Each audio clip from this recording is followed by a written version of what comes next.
अमरकोशाच्या या श्लोकामध्ये 29वं त्रिलोचन,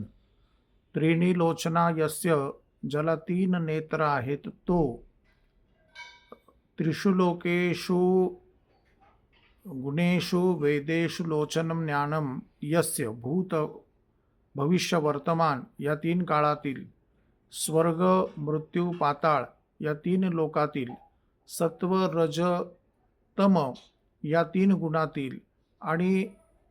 ऋग यजु साम या तिन्ही वेदातील सर्व काही ज्याच्या कृपेने, ज्याच्या डोळ्याने स्पष्ट दिसतं, कळते तो,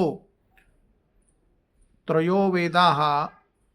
आकारो मकार यश्च लोचनानी यस्मिन, तीन वेदांमधील प्रणव, ओम मधील अ उ म हे तीन वर्ण, ज्याचे तीन डोळे आहेत तो परमेश्वर म्हणजे त्रिलोचन भगवान शिव. पूर्वकाळी अमरकोशाचं अध्ययन करत असताना बुद्धीला जे कंगोरे पडत असे, याचं उदाहरण म्हणून आपण फक्त या ठिकाणी त्रिलोचन एका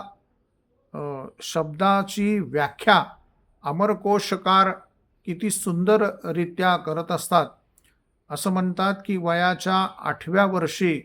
संपूर्ण अमरकोश हा लोकमान्य टिळकांचा पाठ होता आणि पूर्वकाळाचं जे अध्ययन करण्याची जी परंपरा होती, आज भगवान शिवांना त्या ठिकाणी ईशानः सर्वविद्यानामीश्वरः,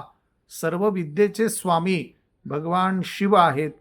काय सुंदर त्रिलोचन शब्दाची व्याख्या अमरकोशकारांनी केली आहे. आपण आपली प्राचीन अध्ययन परंपरा या श्रावण मासाची सोमवार आज एकादशी या निमित्ताने आपण पाहत आहोत.